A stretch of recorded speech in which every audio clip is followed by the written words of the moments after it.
law itself was something has chosen me since I was a child. Now this is something people will say कि how come in like childhood तुमको lawyer बनने का होता है, but no, it's the willingness. I was in 8th standard, I remember, and I was like lawyer ही बनना है. I want to be advocate again. The family of advocacy, my father is advocate, but the purpose was I argue a lot. So this is something I always feel, and because I also take the train the trainer programs for the future trainers, there I always say this is a very sensitive training, therefore it should be very lighter training, but keeping intact the laws and all the sensitivity that the individual will listen. You have also taken this to the next level. Like, you have a platform called as Shall Explore You, which focuses on real world learning, mentorship, and exposure. So, what gap did you see in traditional education that needed addressing? You need clarity. It's not about having your uh, I'll say the map ready, where to go, how to go. You can experiment in the path, definitely, but destination should be clear. It was not a planned agenda of becoming a face of girls women, and uh, I don't know how this journey of being the face started. I just entered this platform known as Women Who Win, for a cause of being there for women.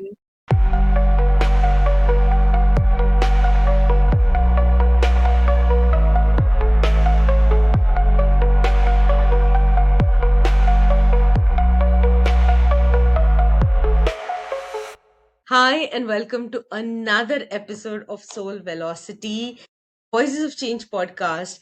And today we do have somebody special. Some voices of change don't argue loudly, they just stand firmly, speak clearly, and act with purpose. So today on Soul Velocity, I'm joined by Advocate Shalini Deepak Sharma, an advocate, an educator, a youth leader, and an author whose work bridges law, learning, leadership, and deep compassion. So today's conversation is about justice that protects, education that empowers, and leadership that shows up. So let's move and deep dive into today's interesting conversation. Shalini, thank you so much for being here and sharing this space with me. It is it's something that I've been looking forward to for a while, so I'm just going to jump in. But before that, thank you once again for being here. Thank you so much, Snehal. I was super excited for this podcast since very long time, but it's happening now, so super excited. Thank you, thank you. Now, Shalini, like even my phone has your name saved as Advocate Shalini. So, Shalini, what first drew you towards law? Was it justice, curiosity, desire to create safer systems? Like what? What was it? I think law itself was something has chosen me since I was a child. Now this is something people will say कि how come in like childhood तुमको lawyer बनने का होता है, but no, it's the willingness. I was in 8th standard, I remember, and I was like lawyer ही बनना है. I want to be advocate again. The family of advocacy, my father is advocate, but the purpose was I argue a lot, and I am a child जिसको बहुत ऐसे curiosity why how then more questions. So I think law was only path that I thought would suit me, or I think I can be myself when I am an advocate. Amazing. And you're not just an advocate, okay? You are also a university rank holder. Your academic path is impressive. What inner values have guided you during these years of, learning and establishing yourself and growing? uh, Being very honest, university rank holder was something I always manifested. That was always in a, I'll say, my bucket list to be the university rank holder. But I think the core value was to give something to the knowledge that I have, or something that is we are learning, we are growing. But when you go ahead with a specific knowledge, like in my masters, I was university rank holder, and that time I asked only one question: are you willing to go ahead with the, I'll say, the highest value that you can contribute? And then the question was how much time you can give to this field, and the answer was 110%. And when you yourself want to give that 110%, I think the value follows. So the only value was showing up for every lectures, showing up for my studies, not every day, but to give the justice to whatever I'm learning, and eventually making it part of my life. So it's not something different. Academics is not different from me, it's within me. So that is why So, I think. but let's talk from a layman perspective, okay? Hmm. Academics feels very natural when it comes to you, but when it comes to law, academy, schools, scholarships, as you said, masters, all of these are very procedural things, okay? Hmm. Law, as it is about the process, and mostly to hire a lawyer also the first thought comes, Yeah. do I know what it takes, do I know what the process is? So was there a moment of realization where you probably realized that even when it comes to law, people come before procedures? Or so what was that? When was that moment, or how did that happen? Okay, being very honest, that is the core of advocacy. That people comes before law, people come before justice, because again, going back to the roots, the dharma, the karma. Okay, everything tells about how people are important. So justice always say that अगर एक इंसान जिसने गलत किया है, so that is a Correct. principle where law is built on. Again, when we learn through the case laws, illustrations, seeing the live example, we always see justice lies within that one person who want to be there, who want to express. And we as an advocate, we take an oath of protecting all the individuals who are coming and approaching us, definitely to the level we can, to the level they have credibility, I'll say. But still people come before justice, because justice can be delivered when people show up. So True. Interesting. Um, your journey, okay. I think very recently also through a few conversations we're having, Alex Snail, Shapat Saman. Shapat Saman yes. is what matters. So through Shapat Saman, you also work extensively when it comes to POSH, POXO awareness. Uh, and you're at very early on in your career as well. Okay. So what took urgency to this? So what realities did you encounter that made this work urgent? Yeah.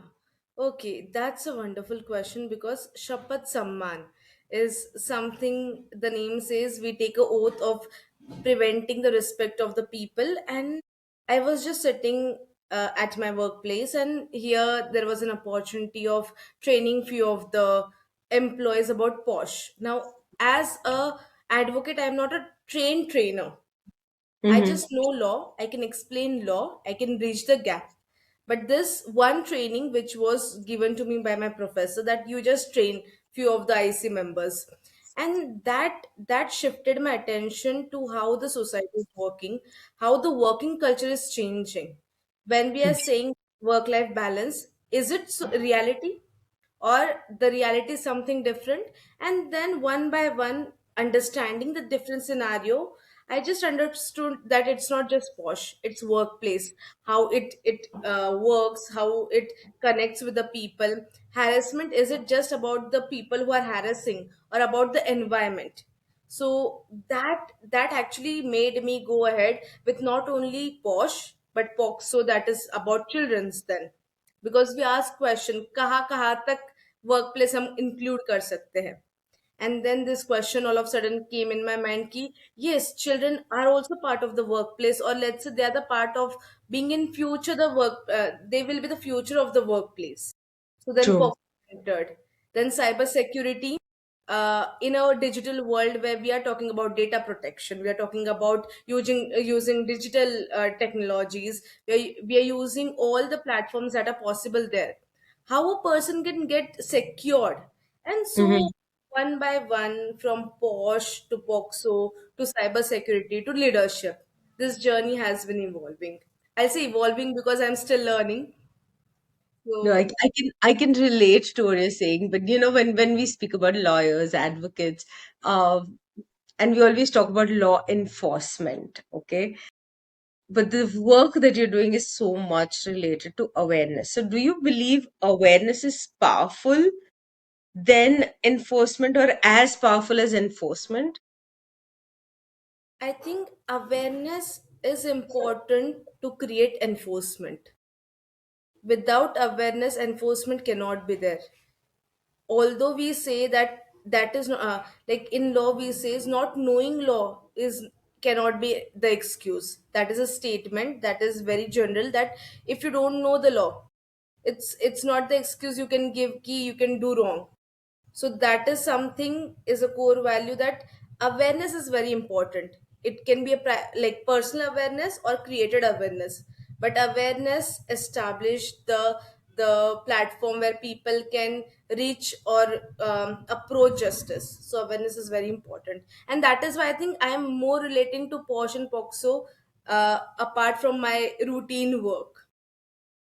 Then, the topics are very sensitive. Like, Shalini, no matter what, as you said, credibility of an individual does come into picture.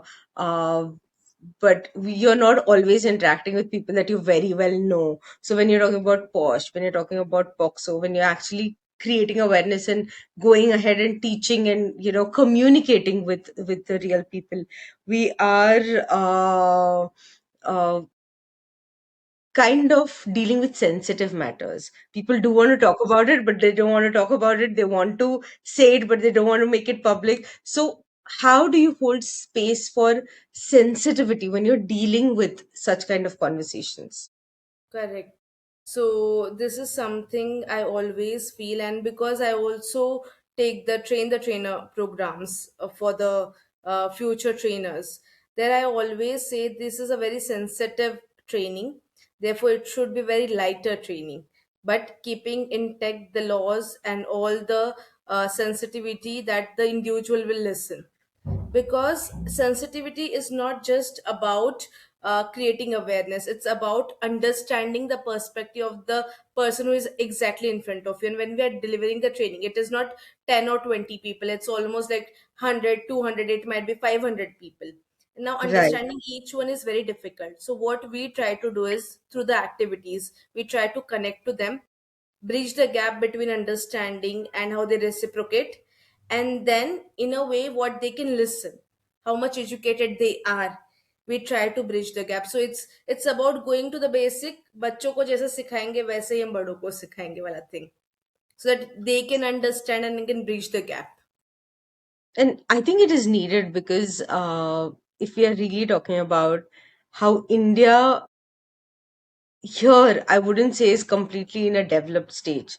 These Yeah. conversations are still not something that we can do at ease. Like, I think we are even still cautious that if men are around, women talk about their challenges differently. If women are around, men also do not actually still open up. We are still very choosy about what kind of words we use to narrate a story and so on and so forth. So delicacy of the matter is there, but at the same time, sorry, the matter can be delicate, but at the same time, awareness is what would change. And teaching them kind of like how a 5-year-old or a 6-year-old would understand does bring in a huge shift in how you are kind of talking on these serious subjects.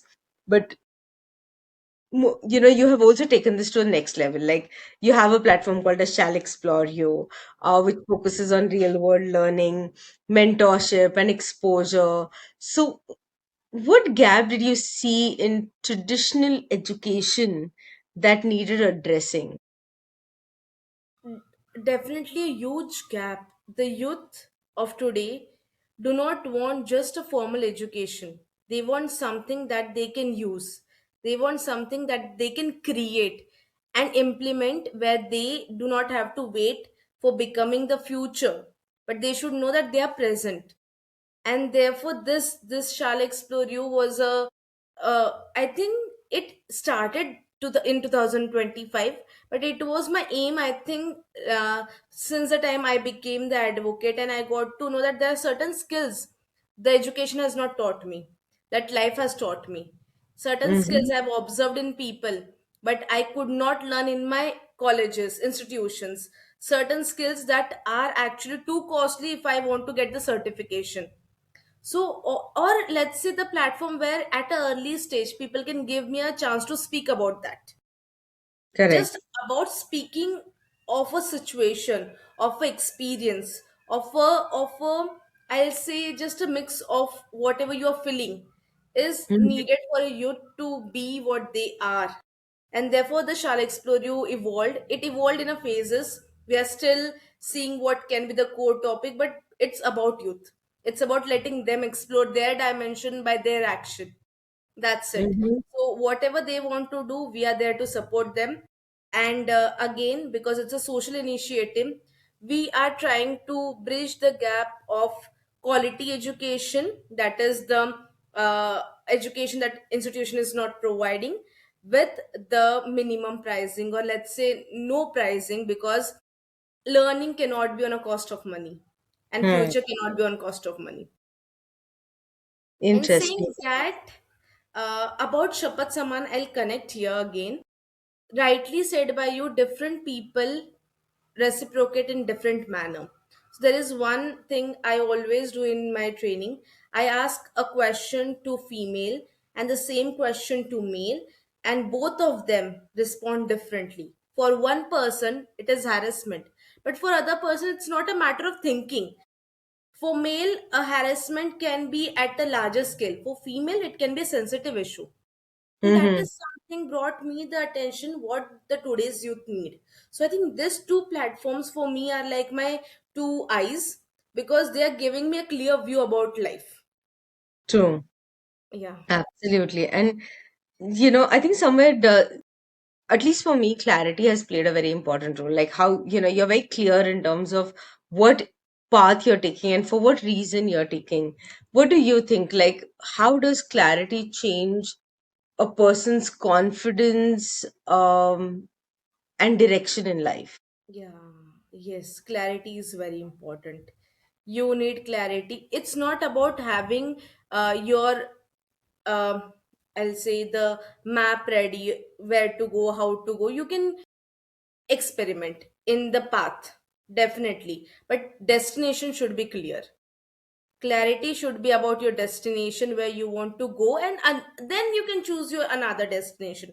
But clarity is very important. It's just like if you want to go to Himalaya, you need to know you're going to Himalaya. You cannot landing up going to Kerala. It's two different places. So clarity is very important. Without clarity, I think I won't be able to take my journey ahead. I need to know what is planned, but giving I a disclosure of keeping it natural. No, no, I totally understand. I think, see, while we want to be in flow, as you very rightly said, even when you, and today we all use Google Maps. Like, I know like a decade ago, it was not a in thing. It was a privilege to have the maps and drive. But today, I think even on bikes, we have, Mechanism of keeping the the mobile. yeah, the way we can keep our phone, or we can have a GPS in the car, and the first thing that we do in a way, and we've stopped using our brains to remember it, is put in a destination, we say which path takes us there, and it does Yes. show up like 4 to 5 routes, and it says this is the easiest, this is the fastest, this is better, this does not have tolls, Yes. so on and so forth. uh, and that clarity, the with the clarity that we enter it every day in our in our routes that we take, even when we are going home, which is our everyday route. Today Right. when I sit in the car, I will still choose the location as home, so it still shows me different ways of reaching there. If I am doing that for the smallest activity, then understanding that even in life I at least need to know if I'm heading upwards or if I'm going down south. Right. Yes. It can't happen that I've chosen to go up north and I'm reaching down south. So clarity does play an important role. And you, through all the work you're doing, you are helping individuals get that in a way or, in a direct or an indirect way. But what does it mean for you, because you are dealing with youth and not just career, okay? You are kind of going beyond that. It's about life because they're making choices which is going to shift the arena of their life. So what does it mean to you when you prepare youth for, as I said, not just for careers but for life? Yeah. So, what my intention of preparing youth is for present, not for the future, because future we never know when future will come. It's always the present. Future never comes. It's always the present that we live in. Future is always in our mind. And True. how I want to prepare them is being like making them understand that they are present, their action today matters. It's not about how they want to approach it in future, it's about how they evolve today. They can make mistakes, definitely with the experience they will learn, with the confidence they will learn. But what I just want them is to take a courage of taking one step, one step of confidence, one step of weakness, one step of addressing a issue, one step of just telling out their expression like it's okay, but today is very important, it's not tomorrow. So I really want all the people who are connecting through Shall Explore You to take one step, a minor step, a baby step is okay, but taking it Mhm. every day will make them the future. And that is what we bridge, like through different mechanism, definitely by inspiring them, by educating them. We are trying to let them know that be today, not tomorrow. Mhm. So that is how we are trying to make them go ahead with our vision. Definitely we are also learning the way they are interacting with us. And Mhm. i'll I was shocked by knowing that today's youth is far more aware than what we were in our era. They are so much like, they know, they have, as we said, clarity. They know what they want to do, and more particularly they know what they don't want to do, and True. that is very important. So I think I am in this journey, I am learning more than what they can learn. I can totally relate to that. And you kind of broke it down very beautifully. Now, Shalini, you have also been recognized as the face of Girls Who Win. So what does women's leadership mean to you today? That's a very a conversation which is deep to my heart. First of all, I was it was not a planned agenda of becoming a face of Girls Women. And uh, I don't know how this journey of being the face started. I just entered this platform known as Women Who Win, um, for a cause of being there for women, about the business, talking, listening about the business, women's journey of how they started. Because every woman who has started their second journey has an amazing story. I know a woman of 50 years has started her business. Now that is amazing to learn that she didn't waited कि society क्या बोलेगी, मैं fail होंगी क्या. And now she's doing amazing. She's working on Instagram, YouTube. No, I am amazed by this process. And then I approached this platform, being there, participating in their activities, and somehow they approached me that I can be face of Girls Who Win. The founder Simi Bhasin, and then there was an Maharashtra regional head Aarti Madan who approached me about it, that can you be the face for Girls Who Win, and what their ideas about leading girls, the youth, the people who want to explore their an entrepreneur journey, not educational, entrepreneur journey. And that was something made me understand कि ये मुझे नहीं मिला था कभी ऐसा platform when I was 21 और 18. अगर ये मुझे तब मिलता है, if that was the way my life would have started, it would be on next level. And therefore for 2 years I was the face for Girls Who Win. Amazing journey of inspiring girls and getting inspiration from them. I remember a girl of 13 years has started her business along with her mother, and she was doing marketing. She was making the products, and she was also giving the presentation just like us, how we give the presentation. I was amazed, like 13-year girl. I can, oh my God, I think today's youth inspires me more. So while they do have the opportunities, they also know how to make the most of those opportunities too. Yes. Like, as you said, a 13-year-old today understands business. And I think sometimes being in our 40s, or at least me being in my 40s, sometimes wonder, do I really know the business?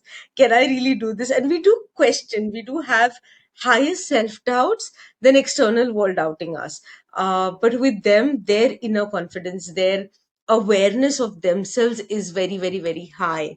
And I think that's where shaping this as a leader does become a huge responsibility in a way, which Shalini, you have been doing amazingly. As you rightly said, youth are not the future, they are the present, they are the now, they are the today, and everything is today. Okay. What responsibility do you think, okay, institutions have in creating this safe, equitable space for the next generation? So let's talk about institution, that is educational institution, educational stream, where the primary foundation of every youth is, I'll say, started, or is evolving. Um, Educational institutions are great. They are doing great in education now because the education policies are changing. Definitely the co-curricular subjects are also added, giving initiative, letting them know what can be their strengths, weakness. But what I feel is educational system is lacking is giving equal opportunity to all the students, because students are not equal, they are different, and we have one parameter of judging every student. And as also visiting faculty to the colleges, I feel there are students who can easily approach us, but there are students who cannot. And for me, that group of not approaching students are more important, because they are kind of lacking what they can gain. And I think education system, or let's say through different initiative, because we cannot put all the pressure on the education system. They are providing the best that they can for now, but all the people who are into education in some or other way, what we as an institution or we as an leader can do is educate all the youth about their own awareness, about their own willingness. Once they know what they want in life, I think they are strong enough to get it. It was our time where we needed push ki chalo niklo ghar ke bahar. Now this generation are, I can see, they are trying to take the internship, they are not waiting for the placement cell to give them the internships. So I think just creating a willingness, a seed of willingness, if we can do, or I can do that much, so I think we can change lives of many youth. And see, I think that's where there is again, that readiness, which I don't think we had that confidence when we were learning. We still felt that और थोड़ा सीखना है और मैं अभी तक ready नहीं हूँ. I'm not sure if anybody can employ me, Yes. or if I should get paid directly. So even today, interns, when they're asking for internship, they are aware 2 months, 3 months, I'm going to do it at no cost, but then I want to get paid, even if it's minimum stipend, but I want it. We somewhere had other way around. We were ready to say spend 2 years, 3 years under our mentor to just learn and master the art, learn the science, and so on. I think again, looking at it, it does have its pro and cons, but Hmm. it's a great awareness level. The movement is faster and stronger Yes. than we had. Okay, but justice with compassion is also required. Now, if young people could approach law without fear, what do you think would change? Ah, it could change the entire society, because if a youth or a student, or let's say someone in the early stage, understand first of all what law says, will Hmm. create a society where they know what is right, what is wrong. what is the limitation, and what is our power. Because law is not about restriction, it's about giving you power, that what you can use, when you can use, how you can use. So I think having this awareness about the law, about choosing this path, I'll say, what I feel and I say to everyone, at least you should know basic laws. Law is not a subject that is just for practice. You can just educate yourself about the law so that you are aware about what to do and what not to do. What not to do is always important, but definitely strengthening your inner cycle. Like, for example, I know there are certain rules that cannot be broken, but there are certain rules with liberty I can use it so that I can create a better version of me.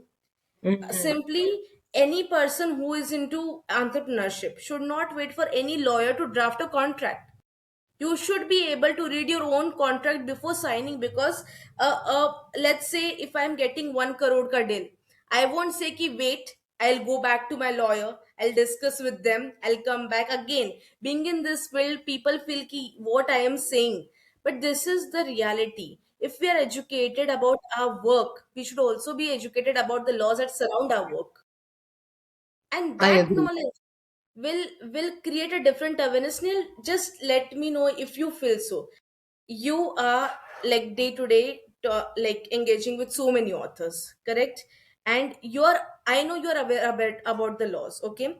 And if you can implement it, you can scale up better rather than you approaching me for one of the transaction or understanding one of the parameter of copyright, let's say. That is a power a law give. And thank you for touching on this point, because see, as entrepreneurs, and I know that even I teach that you should learn to delegate soon. Okay, but I can only delegate what I know. Okay, Yes. so even for me to know if you are a right fit as a lawyer to be on my team, as a CA to be on my team, as a coach to be on my team, I need to know what I'm expecting. So initial phases, until you get there, until you don't have the bandwidth to sit and read the contacts. And I wish that for everyone, like, let it be a waiting list saying people want to collab with you and you don't have the time. That's when I can then blindly kind of trust, say, okay, you know Yeah. what? Look at it, let me know if everything is well and is in my favor, because I need to know if it is in my favor. And for that, I need to know how to read it and how to learn it. And we at times kind of find an scapegoat by saying, ये वाला मेरा नहीं है, पैसा मुझे समझ नहीं आता है, रूल्स मुझे नहीं हाँ. समझ आते. ना समझ आए, you don't have to learn it to master it, to teach it, but do you at least know it enough to survive without anyone's help, without dependency?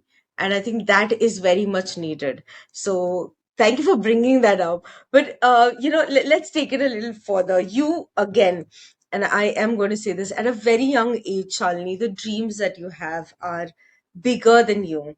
You are someone who understands that life is not just about me, it is about the people and others, and that's the direction that you're working on.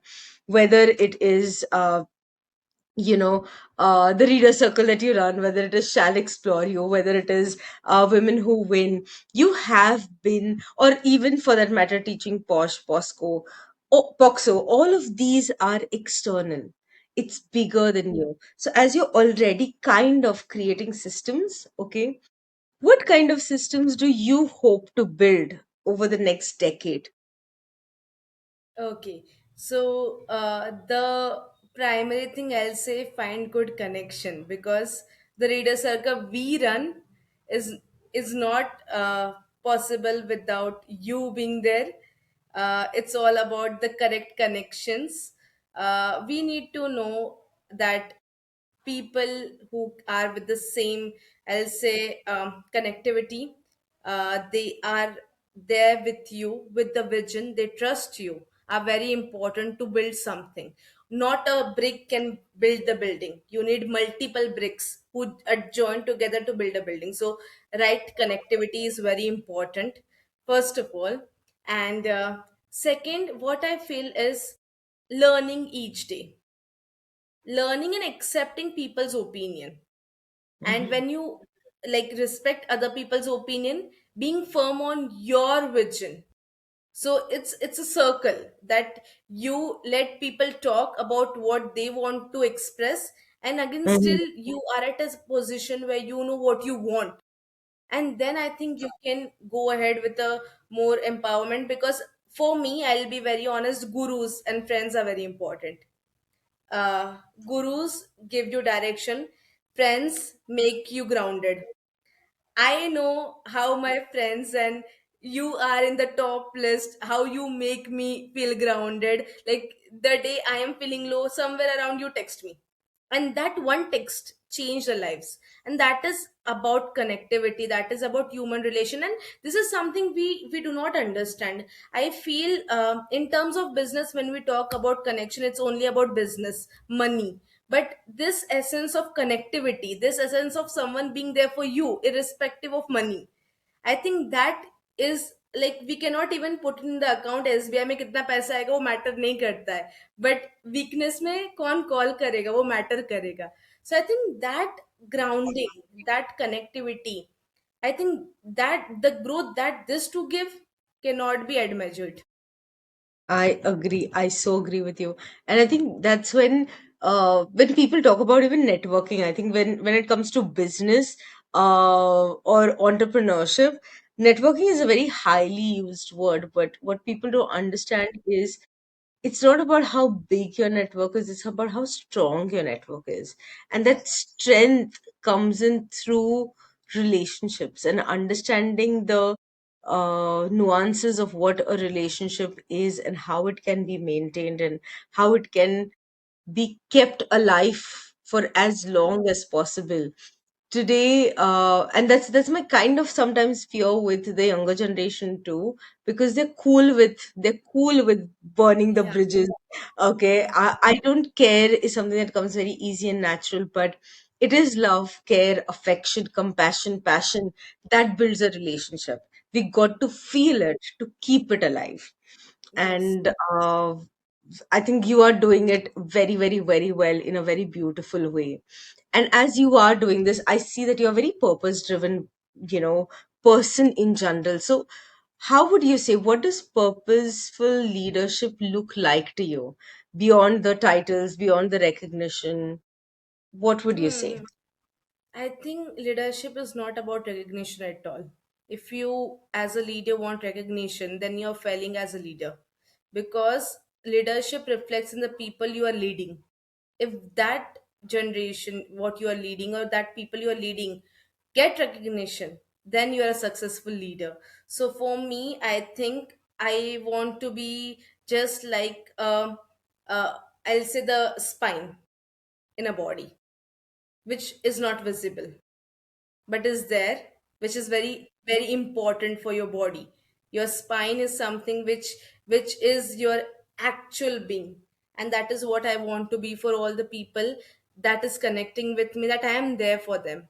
It's not that I am visible or not visible, I am always there, and I'll do the things first. It's okay if it's correct, you're doing it correct or not, I am doing it first. I'll guide you through, and if you are taking the charge, I'll still be there to accept your failure, to accept your success. And when there is a success, you lead. And when there is a failure, I lead. So, irrespective of what, I just want to be there, just like a backbone, straight रहना चाहिए, important है. And bend भी होना चाहिए, so that you know when to bend and appreciate what the people are saying you, and be straight when someone gives you the appreciation. So both things are important. That is I, how I I think I agree. would love to lead. I think the spine needs to have flexibility and it can't be stiff because when it's stiff, it's broken. And once it's broken, it's broken.